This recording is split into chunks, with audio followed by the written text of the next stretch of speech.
Halo Sobat iPure, hari ini kita akan membahas tentang apa itu TDS air. Mungkin sebagian dari kalian sudah pada tahu, mungkin sebagian juga belum tahu apa itu TDS air. Tanpa berlama-lama, langsung aja kita bahas di sini. Jadi, TDS itu adalah singkatan dari Total Dissolved Solid. Artinya, zat padat yang terlarut pada air. Untuk mengetahui zat padat yang terlarut dalam air itu, kita ada alat yang namanya TDS meter. Jadi TDS meter ini kita bisa mengecek seberapa banyak kandungan zat yang terlarut dalam air. TDS meter yang kita pakai di sini bisa juga Anda dapatkan di e-commerce atau toko-toko online, bisa pesan, harganya juga cukup murah. Jadi ini memang sengaja kita samakan yang sama di pasaran yang gampang kita temui. Jadi TDS meter ini hanya bisa mengukur berapa kandungan atau zat yang terlarut dalam air, tapi tidak bisa mengetahui zat apa yang terlarut dalam air tersebut. Jadi dia hanya menunjukkan angka bahwa ada zat yang terlarut dalam air tersebut. Zat itu apa kita tidak pernah tahu, kecuali kita membawa air tersebut ke laboratorium, baru kita bisa ngecek kandungan apa yang terlarut dalam air tersebut. Nah, di sini kita udah menyediakan beberapa sampel air. Di sini ada air keran yang kita ambil dari keran kita. Terus ini ada air yang kita ambil dari salah satu mesin iPure.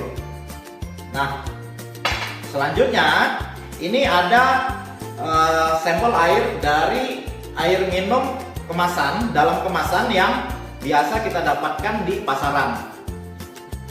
Terus berhubung karena cuaca hari ini hujan, kita ada juga ambil sampel dari air hujan. Jadi di sini kita mau ngecek berapa sih TDS-nya masing-masing dari jenis air ini.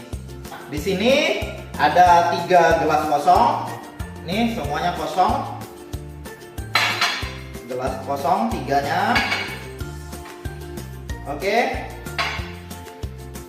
Gelas yang pertama kan kita isi pakai air keran yang kita ambil dari keran kita. Lalu untuk gelas kedua kita isi dengan air yang kita ambil dari salah satu mesin kita. Nah, gelas ketiga kita isi dengan air minum dalam kemasan yang sering kita temui di pasaran. Nah, berhubung karena gelasnya di sini ada 3, jadi air hujan langsung kita buat di samping aja. Kita rapikan dulu. Oke, ini tadi airnya sudah kita bagikan. Ini air keran, ini air dari mesin iPure, ini air dari air minum dalam kemasan, terus ini air hujan. Dari keempat air ini semuanya itu sama-sama bening kalau dilihat secara langsung.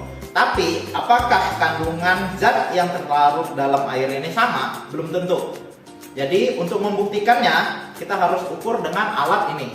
Namanya TDS meter. Nah, di sini sebelum kita gunakan kita harus hidupkan dulu TDS meternya. Di sini angkanya 000.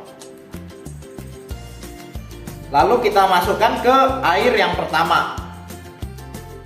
Nah, angka di sini itu muncul 142 ppm. Lalu kita matikan sebentar, kita cek lagi. Ini 0 kembali. Lalu kita cek air yang kedua. Nah, di sini angkanya itu tertulis 17 ppm. Lagi ini 0 juga. Lalu kita cek air yang ketiga.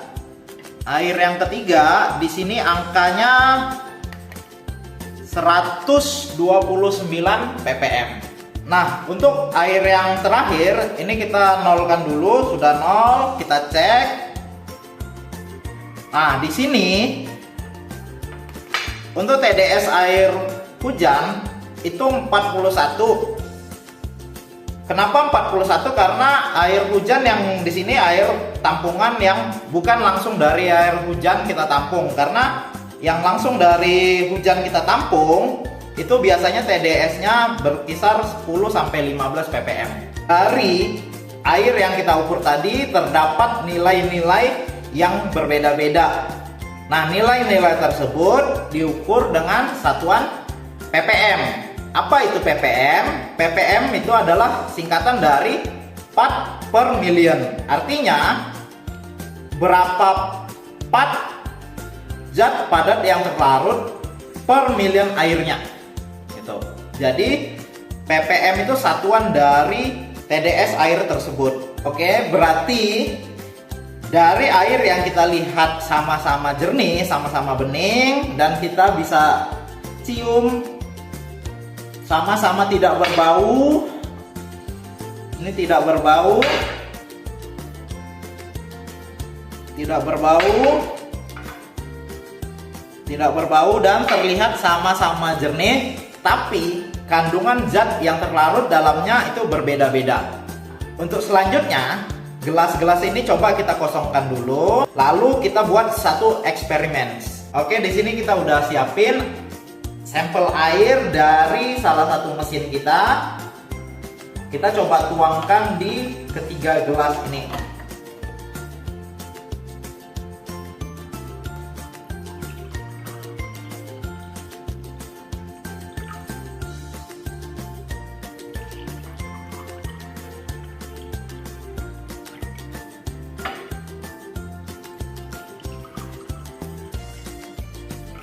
Oke, ini gelasnya udah kita isi semua dengan air yang sama. Coba kita ukur dulu TDS-nya sebelum kita lakukan eksperimen. Ini 0, coba kita ukur. Nah, di sini TDS-nya 6.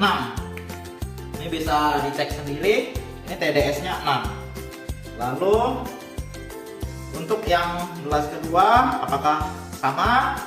Ya, ini TDS-nya pastinya sama ya, karena dari sumber yang sama. Ini sama-sama 6. Untuk memastikan lagi, kita coba cek yang ketiga. Nah, sama. Ini sama-sama 6. Jadi TDS-nya dari ketiga air ini sama-sama 6.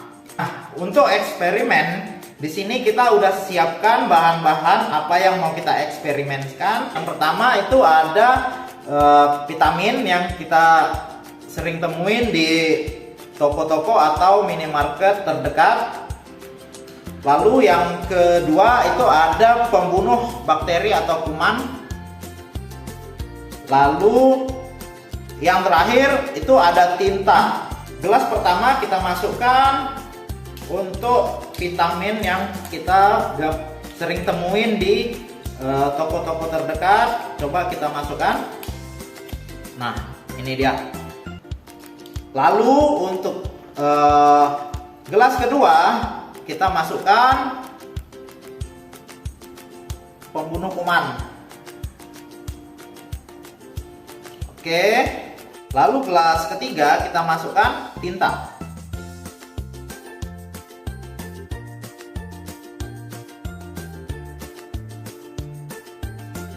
Kita aduk-aduk sampai larut.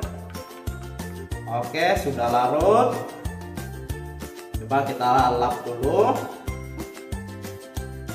Gelas kedua kita aduk-aduk juga sampai benar-benar larut. Sampai larut di dalam air.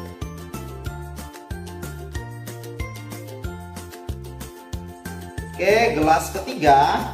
Oke, ini ketiga gelasnya udah kita coba larutkan. Sekarang kita ukur kembali. Gelas yang pertama di sini 0, di sini 0. Coba kita ukur. Nah, kita tahan. Di sini ada hold, kita tahan.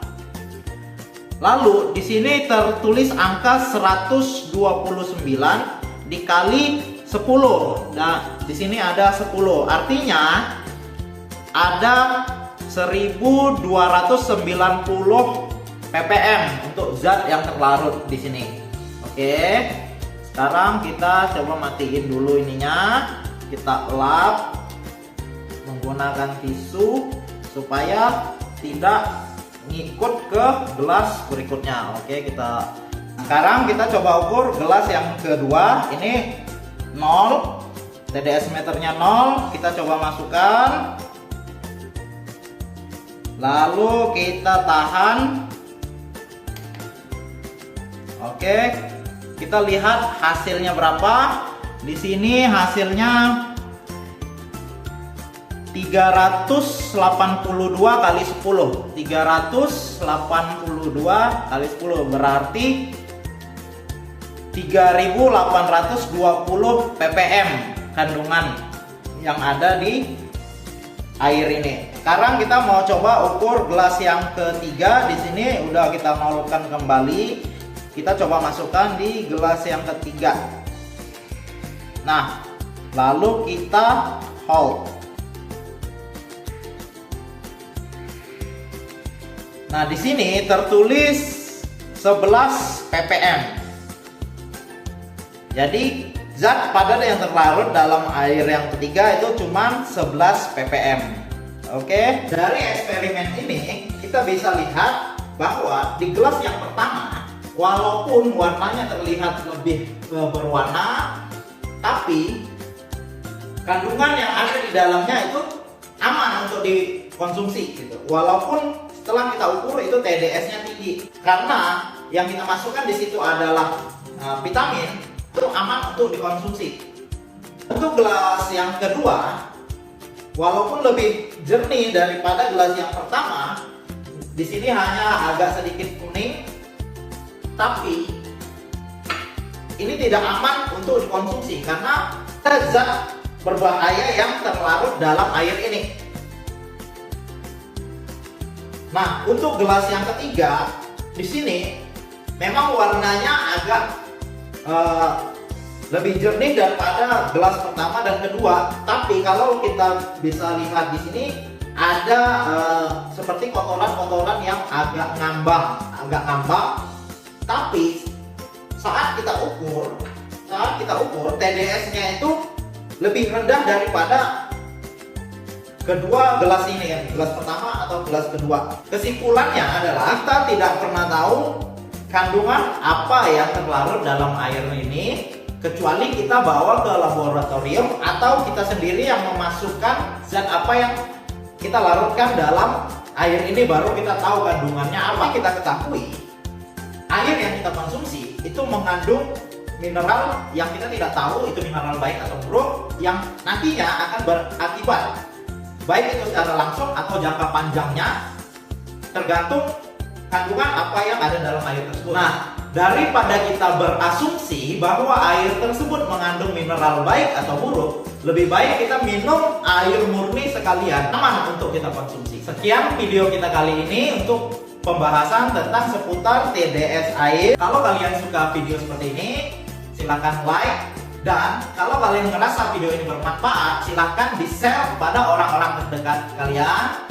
Kalau kalian memiliki pendapat atau sesuatu yang ingin ditanyakan, silahkan cantumkan di kolom komentar. Dan jangan lupa juga follow akun-akun kami supaya tidak ketinggalan berita-berita atau informasi dan konten-konten yang menarik dari kami. Semoga bermanfaat. Bye-bye.